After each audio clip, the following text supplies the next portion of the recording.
하신 주의 그 사랑 그것을 믿으며 가네. 자격 없는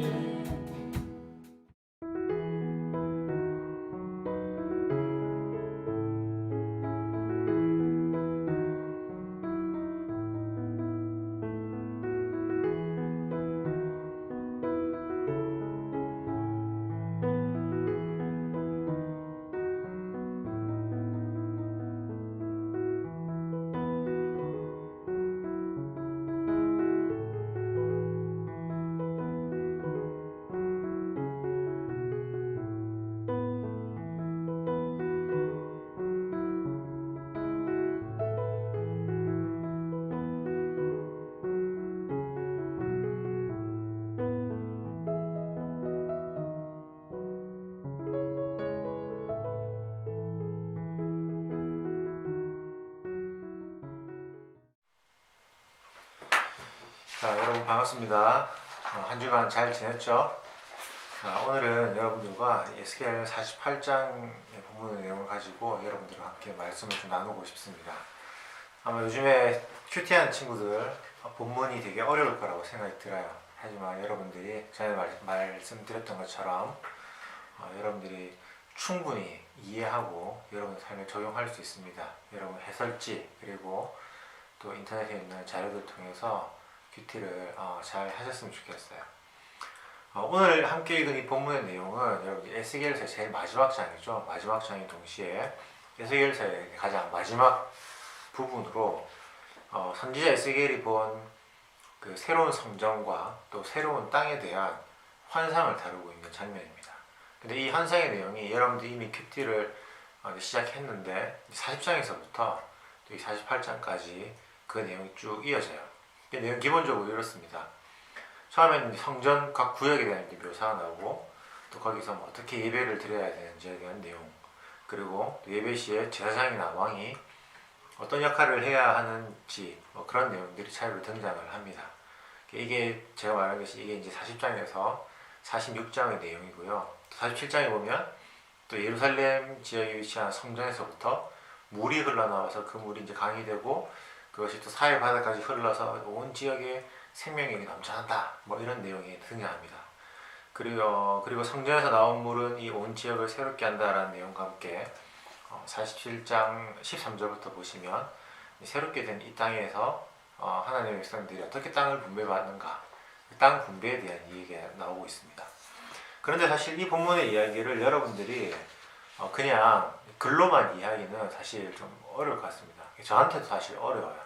그래서 우리가 역사는 그 지도를 보고 공부하면 더 효과적이다라는 얘기가 있지 않습니까? 그래서 오늘 본문의 의미를 설명하기 전에 여러분들이 현재 큐티하고 있는 이 부분에 대한 내용들을 좀 지도를 보면서 한번 나누면 좋겠다라는 생각이 들어요. 여러분들 첫 번째 이제 화면을 보시면요, 지도가 두 개가 나오죠. 여러분 보실 때 이렇게 왼쪽 지도에는 이제 이스라엘 12지파의 땅 분배라고 되어 있고, 그리고 오른쪽에는 에스겔서에서의 땅 분배가 나옵니다. 사실 그 이스라엘 12지파에게 땅 분배가 된 것은 여호수아서에 다 나오죠. 그래서 여러분 볼 때 빨간색 글씨로 된 각 지파들, 그리고 파란색 글씨도 있고요.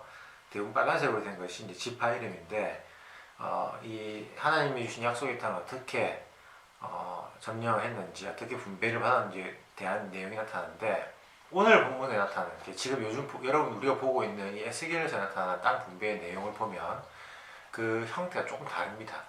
근데 이 차이가 있는데, 이 차이는 사실 실제로 에스겔이 본 환상의 이 땅 분배가 실제로 이렇게 일어난 지리적인 분배가 아니라 사실 여기에는 영적인 의미가 있는 신학적인 분배의 모습으로 이해를 할 수 있습니다. 여러분들 그렇게까지 알면 좋을 것 같고요. 중요한 것은 이제 우리가 보고 있는 본문을 어떻게 이제 설명하고 있는지가 중요하겠죠. 그래서 여러분들이 오른쪽에 있는 지도를 쭉 보시면요, 하나님께서 약속하신 약속의 땅 가장 중앙에 예루살렘이라고 되어 있죠. 제가 빨간색으로 표시해놨는데 이 부분을 중심으로 아래 위로, 그죠? 아래 위로 각각 위로는 7개의 지파, 아래로는 5개의 지파가 땅을 차례로 분배받은 모습을 볼 수가 있습니다. 이런 본문에 대한 설명이 나타나는데 사실 이 에스겔에서 여러분이 이제 큐티하고 있는 한 45장에서부터 48장까지 가장 중요한 건 뭐냐면요. 바로 이 중앙지역에 대한 묘사입니다. 그래서 이 부분을 따로 떼서 넓게 다시 이제 좀 더 구체적으로 보면요. 이런 모습이 됩니다. 여러분 이제 지도가 지금 바뀌었죠. 이게 이제 아까 봤던 지도에 그 예루살렘이라고 저기 동그라미 쳐져 있던 그 부분의 그 확장한 모습인데요. 이제 설명을 이런 식으로 되어 있어요. 가로 세로 지금으로 하면 13km 정중앙에 13km 정도의 땅이 있고요. 이 양쪽 끝은 왕의 땅으로 왕이 차지하는 땅으로 설정이 됩니다. 그리고 여러분들이 보시면 제가 아까 여기서 하나님께 바쳐질 땅이라고 이게 예루살렘 이 지역의 핵심이라고 했는데 여러분 볼 때 노란색으로 되어 있는 부분 있죠. 이 부분이 바로 하나님께 예물로 바쳐질 땅이에요. 이 땅이 핵심입니다. 그리고 이 땅의 중앙에 성전이 있습니다. 성전이 있고 이제 눈금 표시로 이제 성전이 있는 섹터를 제사장들의 땅이라고 되어 있고 또 그 위의 땅은 레위인들의 땅이라고 되어 있는데 이 노란색으로 되어 있는 땅은 하나님께 예물로 바쳐진 땅으로 성전이 있고 그리고 성전을 섬기고 봉사하는 자들이 이곳에서 이제 살게 됩니다. 과거 이스라엘 백성들이 여호수아서의 땅 분배를 받을 때 레위인들과 제사장들은 이렇게 모여 있지 않았죠.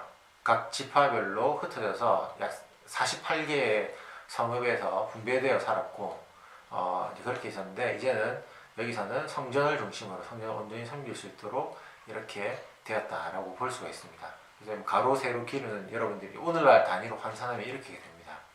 이렇게 되고 그리고 이 노란색 섹터 바로 밑에 보면 가로 13km에 또 세로 길이가 2.6km 되는 이 지역에 지파와 상관없이 아마도 그 지파의 대표가 되는 사람들이 여기 모여 살았던 것 같아요.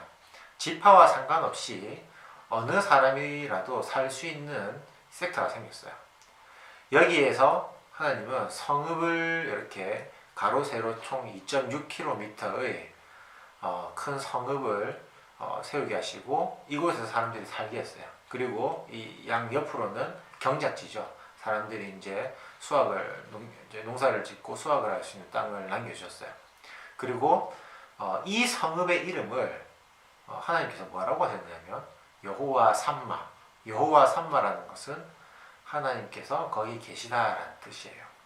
그래서 우리가 지금 보고 있는 에스겔서 45장에서부터 48장까지에서 나오는 땅 분배의 내용과 그리고 이 핵심이 되는 이 지역에 대한 설명은요, 이런 그림이에요. 이런 그림으로 우리가 이제 이해를 하면 좋을 것 같습니다. 자, 그러면 오늘 이 본문을 가지고 여러분들하고 좀 말씀을 나누고 싶은 게 있어요. 아까 봤지만 여러분들 이 에스겔에서 나타난 지파별 땅 분배는 우리가 알고 있는 그 여호수아서에 나왔던 땅 분배하는 내용이 조금 다릅니다. 그 다른 내용들 중에 우리에게 적용점이 될 만한 세 가지를 여러분께 말씀을 드리고 싶어요. 첫 번째는 땅의 중심에 하나님께 예물로 바칠 땅이 정해졌다라는 거예요. 이전에는 뭐 하나님께 예물로 바칠 땅 이런 개념이 없었고 모든 땅이 다 12지파가 나누어서 가졌어요. 그런데 이 에스겔서의 환상을 통해서는 예루살렘 지역의 이 땅이 철저하게 구분되어서 하나님께 예물로 드려질 땅으로 지정이 됩니다. 이 지역의 중심에는 성전이 있고요. 그리고 이 지역에는 아까 본 것처럼 제사장들과 레위인들이 살면서 성전을 섬기게 돼요. 두 번째 특징은 뭐냐? 두 번째는 하나님께 예물로 바쳐질 땅 바로 아래에 그 지파를 초월하여 누구나 살아갈 수 있는 땅이 있다고 그랬죠. 바로 이것이 특징인데요. 이곳에는 사람들이 살 수 있는 성읍들이 마련되고 그리고 나머지는 경작지로 살는다. 그리고 그 성의 이름을 뭐라고 한다고요? 바로 여호와 삼마, 즉 여호와께서 거기에 계신다라는 뜻을 지닌 그런 성읍이 되는 거예요. 그래서 이 섹터, 지파를 초월한 사람들이 함께 모여 살 수 있는 그런 지역이 생겼다는 것이 두 번째 특징이에요. 세 번째는 뭐냐면요. 세 번째는 이방인들도 이제 하나님의 백성이, 온전한 하나님의 백성이 될 수 있다는 거예요. 이건 우리가 함께 읽지 않았지만 에스겔서 47장 마지막 부분에 나옵니다. 거기 보면 뭐라고 되냐면요. 이방인들도 이제 땅을 기업으로 받게 된다는 거예요. 여러분들, 이방인들은요, 원래는 그 하나님의 백성이 절대로 될 수가 없는 사람들이죠. 하지만 구약에서도 보면요, 이방인들이 할례를 받으면 유월절 식사에 참여를 한다든지 아니면 제사에, 그 예배 제사에 참여를 한다든지 그런 것들은 가능했어요. 그런데 아무리 유대교 사상에 심취해 있고 할례를 받고 율법을 잘 지킨다 해도 이방인들이 절대로 할 수 없는 것이 있었는데, 그것이 뭐냐면 약속의 땅을 기업으로 받을 수 없었다라는 거예요. 이것이 굉장히 중요합니다. 땅을 받지 못한다는 것은 하나님께서 주신 약속을 완전히 받을 수 없다는 의미예요. 하나님 주신 선물을 받을 수 없다는 의미입니다. 그런 의미에서 유대인들에게 이런 이방인들은 2등 시민이라고 할 수 있습니다. 그런데 이제는 하나님께서 그렇게 말씀하시잖아요. 이방인들도 이제 이스라엘 족속과 같이 그 땅에 살면서 그 각 지역에 살면서 그 지파에 속한 땅을 차지할 수 있게 되었다. 그 땅을 기업으로 받을 수 있다 라고 선언하신 거야. 이것은 이제부터 유대인만이 하나님의 백성이 아니라 이방인들도 하나님의 백성이 될 수 있다라는 가능성을 제공해 준 겁니다. 이런 세 가지 특징이 있는데요. 이 세 가지 특징을 통해서 우리는 각각의 특징들을 가지고 우리에게 적용할 수 있는 의미가 무엇인지를 발견할 수 있습니다. 그게 무엇일까요? 첫 번째, 땅의 중심에 하나님께 바쳐진 땅, 그죠? 예루살렘 제 성전이 있다 그랬죠. 이것은 하나님의 백성들은 철저하게 하나님 중심의 공동체가 되어야 된다는 의미를 지닙니다. 땅의 경계가 나눠질 때 가장 핵심은 성전과 또 그것을 둘러싼 땅, 즉 하나님께 예물로 바쳐질 거룩한 땅입니다. 이 지역은 지리적으로도 약속의 땅의 가장 중심에 위치하죠.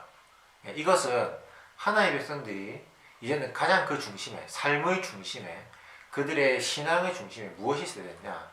바로 하나님이 있어야 된다. 이 말을 좀 다른 말로 하면요, 삶의 모든 상황 속에서 철저하게 하나님의 주권을 인정해야 된다. 주권이란 말이 어렵습니까? 그렇다면 이렇게 이해하시면 돼요. 여러분의 삶의 주인이 하나님이 되어야 한다라는 것을 의미하는 거예요. 하나님의 주권을 인정하고 하나님을 내 마음의 주인으로 모신다는 것은 바로 하나님의 말씀에 순종하며 사는 삶을 살아야 한다라는 것을 의미하는 것이겠죠. 그래서 첫 번째는 우리가 철저하게 하나님 중심의 공동체가 되어야 된다라는 겁니다. 자, 두 번째는 하나님의 백성들은 거룩한 삶의 예배를 드리는 공동체가 되어야 한다는 거예요. 여러분, 이 구약의 개념에서요, 하나님이 거하시는 곳은 어디일까요? 하나님이 거하시는 곳. 우리는 지금은 그렇게 생각할 수 있죠. 하나님은 어디나 계신 거 아닌가요? 제 마음에도 있고, 친구의 마음에도 있고, 교회에도 있고, 우리 집에도 있고, 하나님은 어디에나 계시죠. 라고 말하지만, 구약 시대는 달랐습니다. 구약 시대에 하나님이 계신 곳은 성전이에요. 유대인들이 성전을 그토록 중요하게 여긴 이유가 바로 여기 있습니다. 성전은 하나님을 만날 수 있는 약속의 장소이고 하나님의 임재가 있는 장소예요. 하나님을 만나기 위해서 반드시 성전에 가야 합니다. 그것이 구약의 개념이에요. 자, 그런데 오늘 아까 본문 두 번째 설명에서 이런 설명드렸죠. 지파를 초월한 사람들이 함께 모여 살 수 있는 지역이 있는데 거기에 큰 성읍이 있다 그랬죠. 그리고 그 성읍의 이름이 뭐라 그랬죠?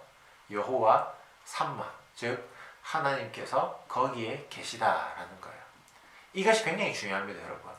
지금까지 구약의 개념에서 하나님이 계신 곳은 성전이었어요.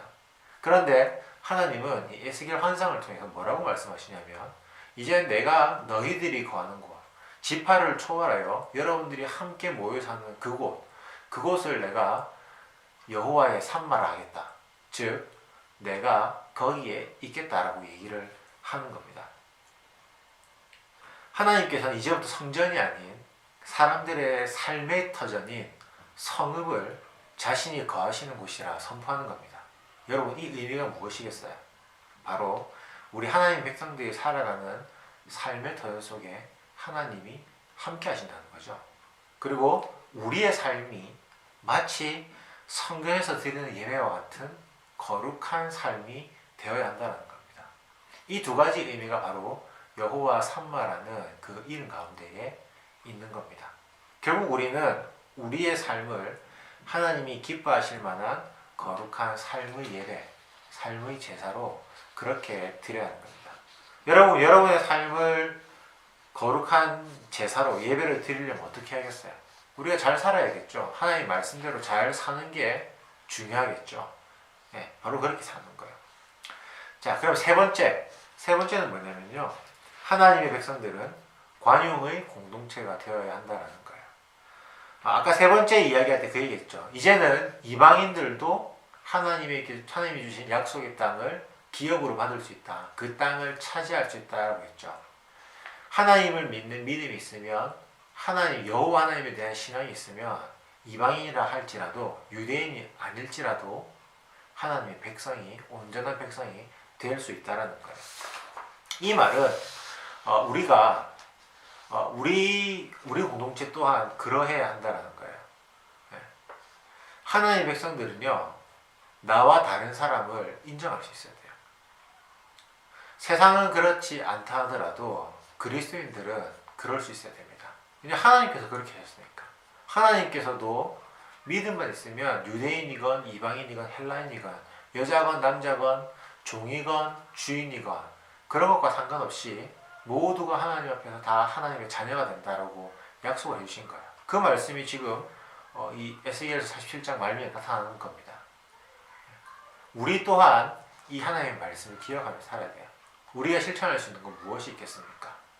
바로 여러분 우리 가운데 찾아오는 친구들, 새로 교회를 찾는 친구들, 이런 친구들을 정말 가족처럼 생각해주고 따뜻하게 맞이하고 받아들일 수 있어야 한다라는 거예요.